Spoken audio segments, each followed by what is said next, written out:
In this last section in Unit 7, we're going to do two things. We're going to graph polynomial functions, and then we're also going to take a short revisit on domain that we studied in the first section. All right, so some things that are review and some new things about polynomial graphs. For any graph, if I want to find the x-intercepts, you solve for x when y is equal to 0. So you set y equal to 0, then solve for x.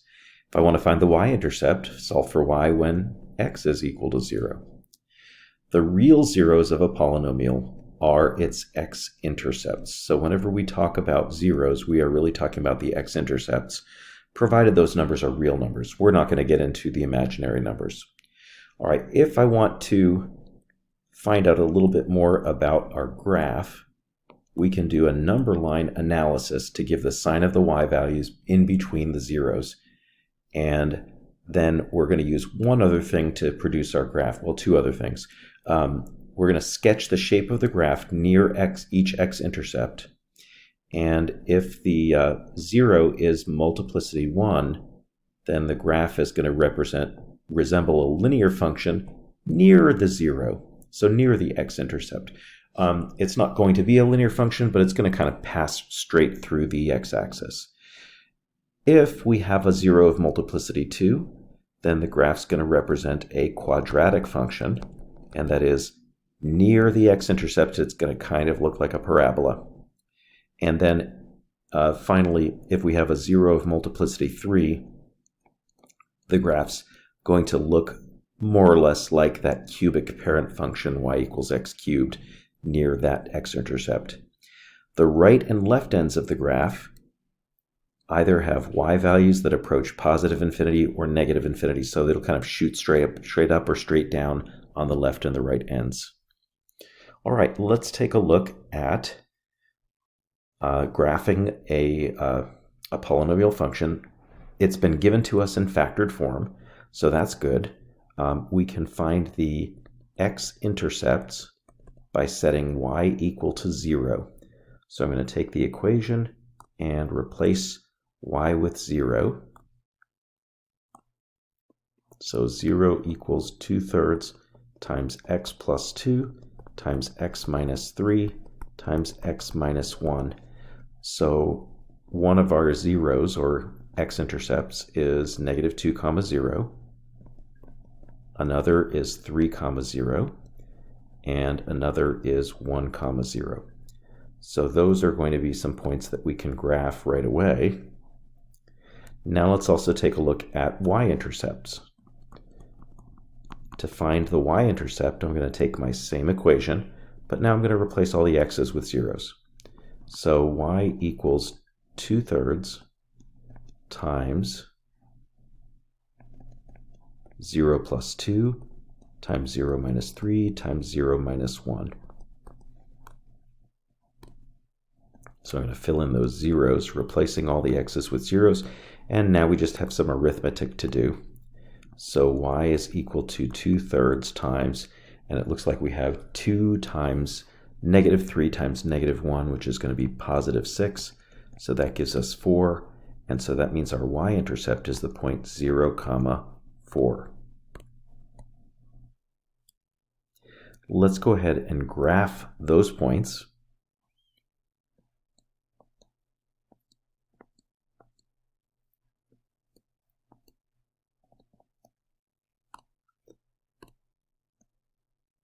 So I'll plot the 3 x-intercepts, and then we also need to plot the y-intercept.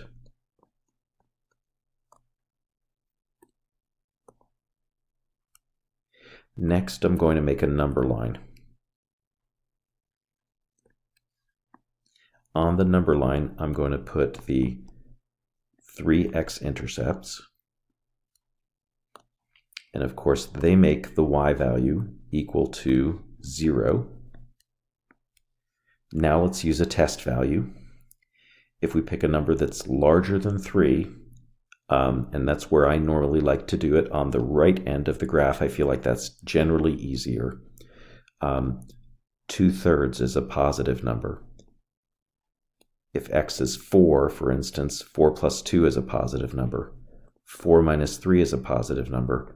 4 minus 1 is a positive number. So in general, on the right side of 3, the polynomial has a positive y value. Now we're going to use multiplicities. All 3 of those factors were multiplicity 1, that is to say their exponent is understood to be 1. So at each of those, the sign changes. So from plus to minus to plus to minus. Now let's sketch what the graph looks like at each of those x-intercepts. So at each of the x-intercepts, since we have multiplicity 1, I just need to graph what kind of looks like a straight line going through the x-axis at each of those points. If we look at -2, first of all, what you'll notice is the y values are negative on the left and positive on the right. So at that value, the graph will be below on the left and above on the right. Then at 1, we have positive on the left and negative on the right. So that's above on the left and below on the right. And at 3, negative to positive again. The only thing that's left to do now is just to connect the dots. So on the left end, since the graph has a negative y value, the y values must be shooting down toward negative infinity. And then we've got to pass through that y-intercept, and the graph goes down and then back up again, and on the end it's going to be shooting toward positive infinity.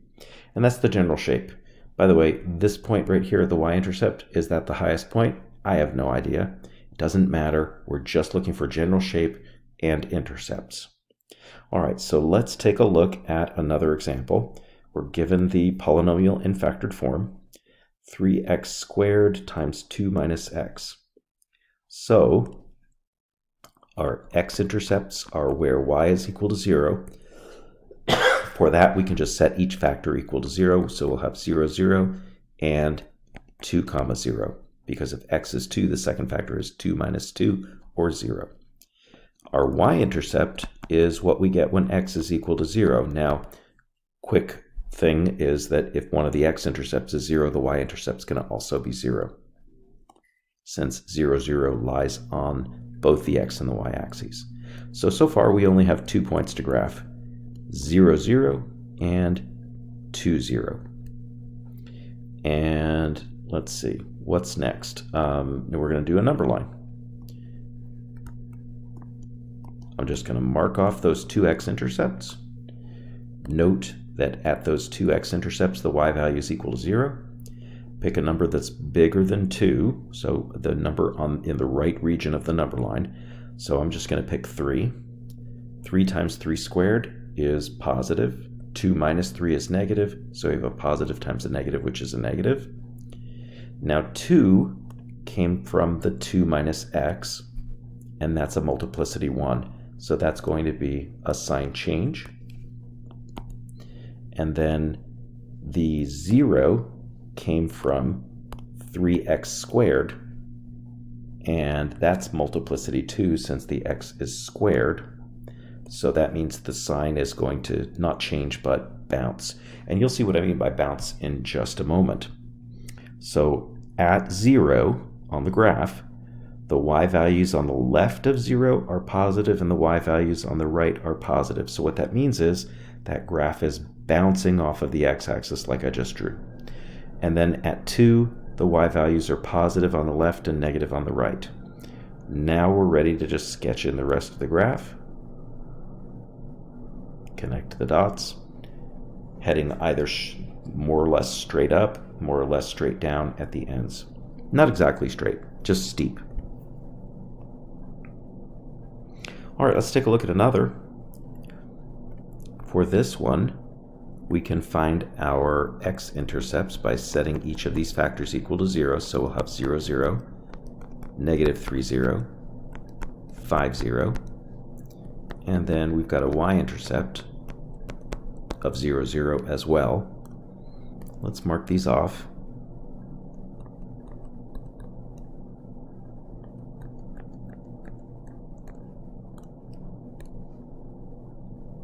So we have these 3 x-intercepts, and one of the x-intercepts is also a y-intercept. And then let's put these numbers, the x-intercepts that is, on the number line. And note that at each of these x values, the y value is equal to 0. Pick a number that's on the right side, so 6. And so when we pick 6, that first factor, negative x, is a negative. 6 plus 3 is positive. 6 minus 5 cubed is positive.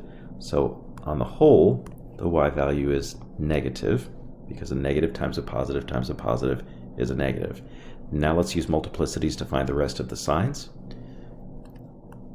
So the 5 came from x minus 5 cubed. That's multiplicity 3. That's odd. That means we're going to have a sign change. The 0 came from this factor, negative x. And so that is multiplicity 1. So we're going to have a sign change again. And then the x plus 3 came from, or rather the negative 3 came from x plus 3. That's also multiplicity 1. So we'll have another sign change. Now, we have to be a little bit extra careful on this one. This multiplicity 3, 0, when I sketch what the x-intercept behavior looks like, we have positive on the left and negative on the right, so above on the left and below on the right. However, watch this, it's going to look cubic shape. Okay, so at 5 we have a flattening out there near the x-intercept, and so that's important that you probably exaggerate that feature. All right, for the rest of them, they are multiplicity 1 x-intercepts, and so the graph's going to look roughly linear near each of those x-intercepts. Now just connect the dots.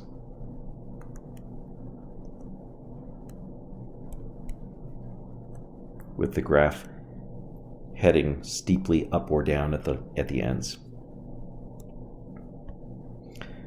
All right, let's do a couple more. This will get a little quicker as you go. So for D, our x-intercepts are 1, 0, negative 2, 0, and 4, 0. And our y-intercept, we are going to have to actually do some calculating on this one. So the y-intercept is when we let x equal 0. So when we let x equal 0, that first parentheses contains a negative 1. Second one contains a 2. And the third one contains a negative 4. So now we just have a little arithmetic to do. Negative 1/16 times positive 1 times 8 times negative 4. So that's going to be a positive number. It's going to be 32 times 1/16 is 2. So our y-intercept is the point 0, 2. Let's mark those off.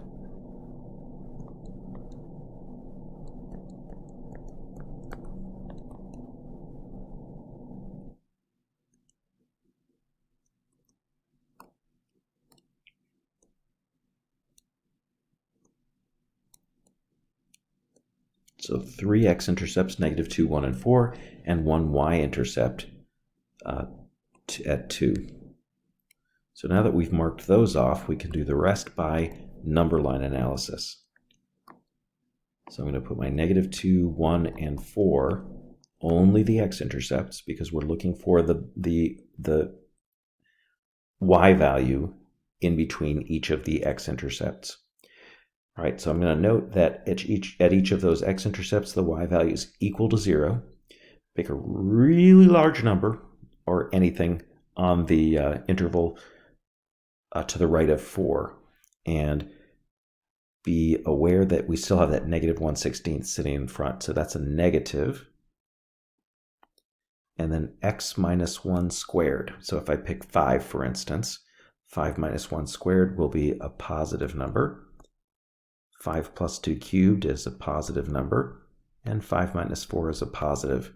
That means we have 3 positive factors, 1 negative factor. That means negative. Now let's take a look at multiplicities for the remaining part of the number line. So x minus 4 produced the 4, That's a single multiplicity or multiplicity 1, so that means a sign change. So we'll go from negative to positive, heading from right to left. And then the 1 came from x minus 1, and the x minus 1 is squared, so we have a sign that doesn't change at 1. So positive on the left, positive on the right. And then at negative 2, it's our last 0. We have a 3 multiplicity, so that means the sign is going to change since that's an odd number.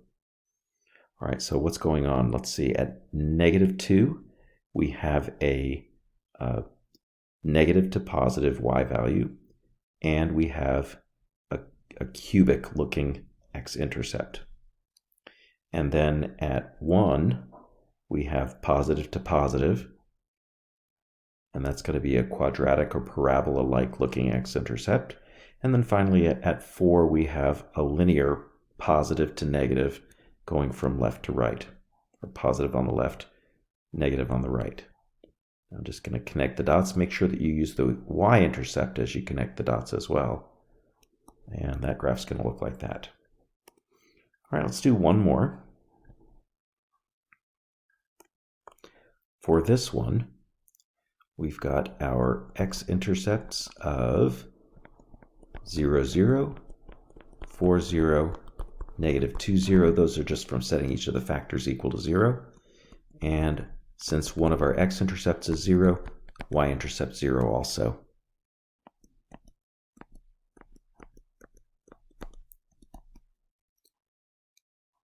So we have 3 points to graph. Our 3 x-intercepts, one of which is also the y-intercept. Number line will tell us a little bit more.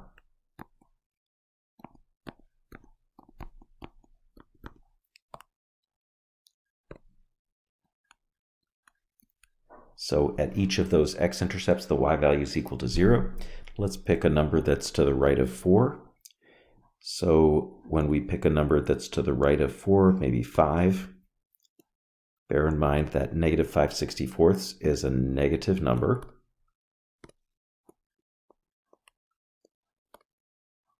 If we pick 5, x cubed is a positive number.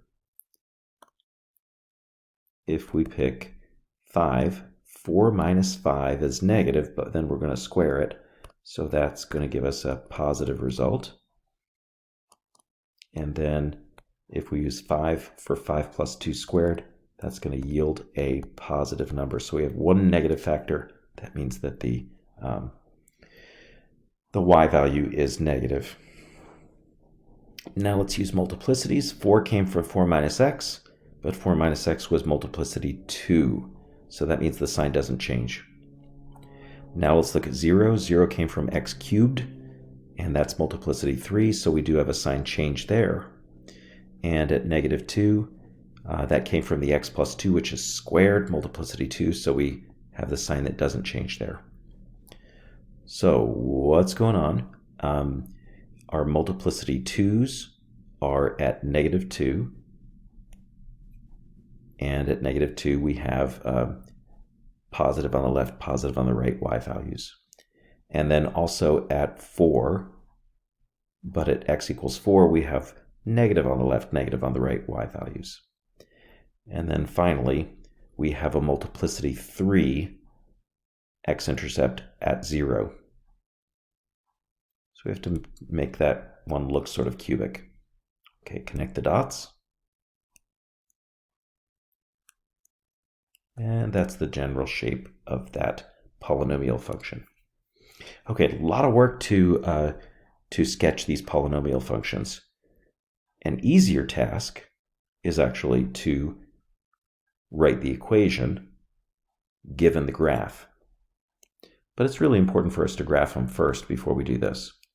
All right, so what you're going to notice here is that we have 4 x-intercepts. This is going to be just like writing the factored form of a quadratic function. So the factored form should look like this. Y equals a times x is going to be one of the factors, and that's coming from the x-intercept of 0. Now we have another x-intercept of 1, so that's going to give us a factor of x minus 1. Another of 3, that's x minus 3. And finally another at 5, that's x minus 5. What you will notice is that as the graph passes through each of these x-intercepts, it looks like they're all multiplicity 1 factors. All right, now, how are we going to find the value of a? We're just going to go get that extra point that's sitting there, and that's -1, 4. So we're going to replace all the y's with 4 and all the x's with -1.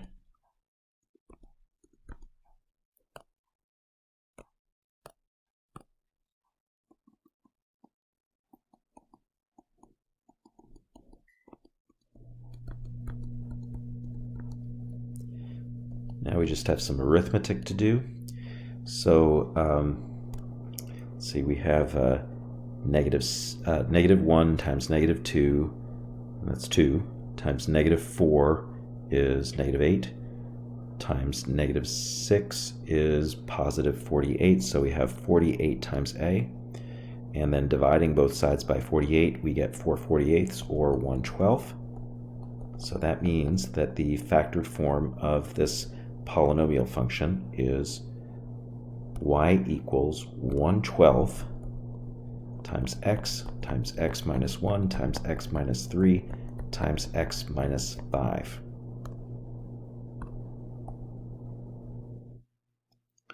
All right, let's take a look at another. In B, we have only 2 x-intercepts. So we have one x-intercept here at -3 and another at 1.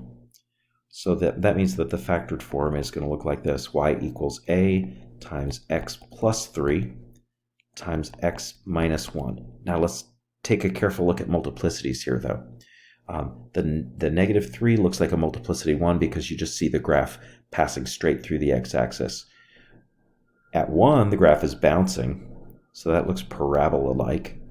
And so we're going to put a 2 as an exponent of the x minus 1 factor. Now let's use our extra point. Extra point has coordinates 2, -2. That means y is -2 whenever x is 2.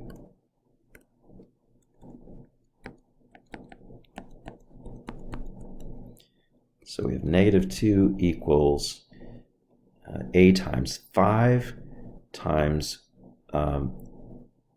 1 squared. So that's just going to be 5a, and that gives us an a of -2/5. So y is equal to -2/5 times x plus 3 times x minus 1 squared.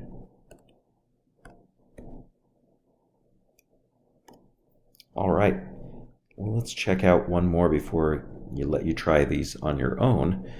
In C, we have a graph that looks more interesting. Again, though, it only has those 2 x-intercepts. So where are those x-intercepts? It looks like one of them is at -1 and one is at 2. So we have y equals a times x plus 1 times x minus 2. Now let's put the multiplicities on. At -1, I think we can agree that looks cubic, so we're going to put a third power on that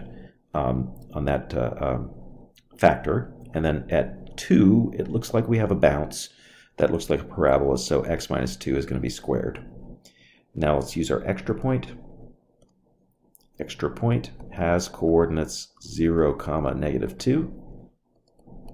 Plug in -2 for the y and 0 for the x.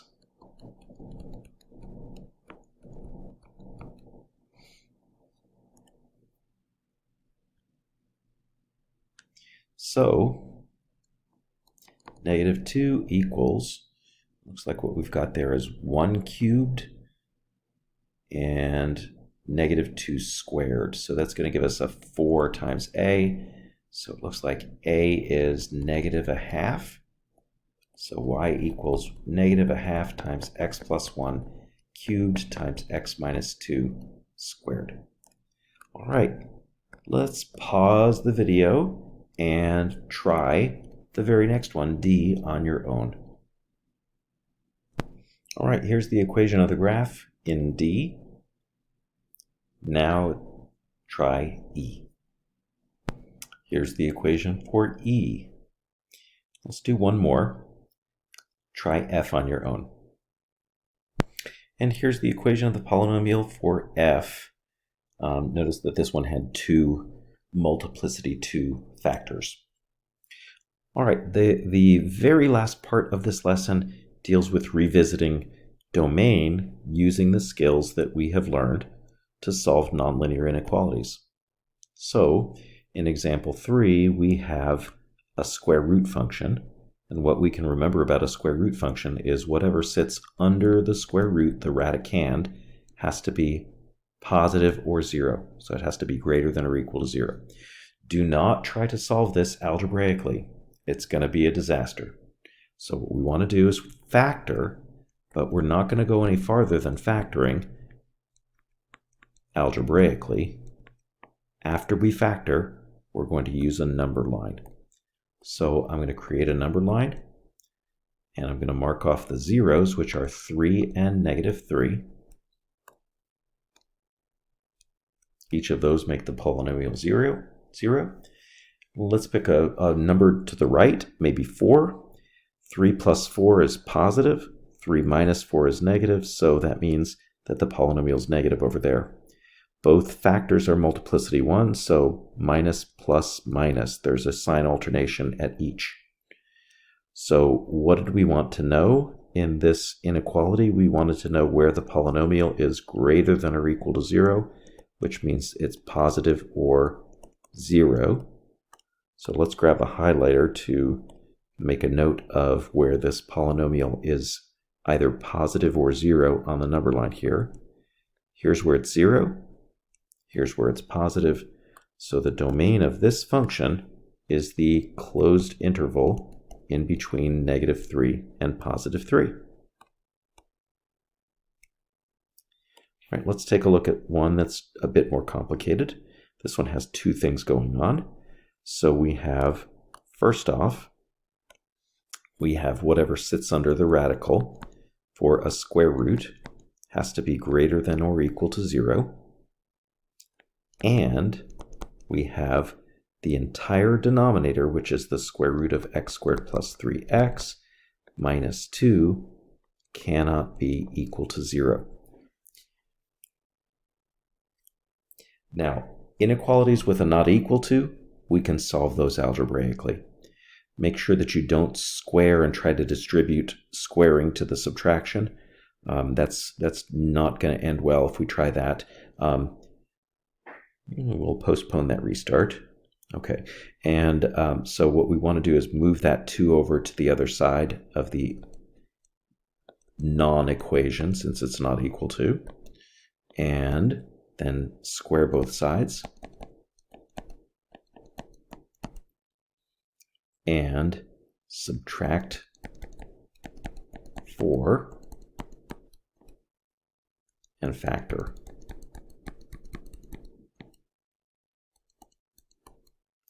So we're going to get x is not equal to negative 4 and x is not equal to 1. Now let's solve the other inequality. This is a quadratic inequality, so don't try to solve it algebraically. Just factor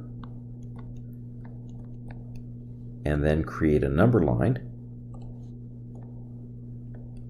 and put your zeros on the number line. So what do we have? Negative 3 and 0. They're going to give y values that are 0 for that polynomial. And if we pick a large number like on the right side of 0, so 1 for instance, 1 times 1 plus 3 is positive. And we've got single multiplicities, so positive, negative, positive. There's a sign change at each. The inequality says greater than or equal to 0, so that's positive or 0. So there's our zeros. There's our positives. Now, if we try to put these two things together, so I'm going to put that solution together with this one, what we're going to come up with on the number line is something that looks like this. Would be the we'd have to mark off -4, -3, 0, and 1.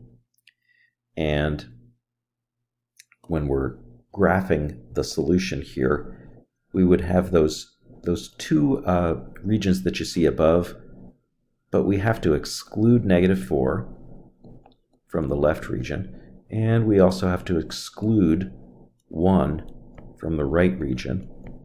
And so what you're going to see in the final answer is that we have like 4 regions here. The region from -infinity to -4, not including -4, -4 to -3, but including -3, 0 to 1, non-inclusive at 1, 1 to infinity. So that one is kind of the edgiest type of domain problem we can do, or what I mean by that is the most challenging. That's it for the lesson.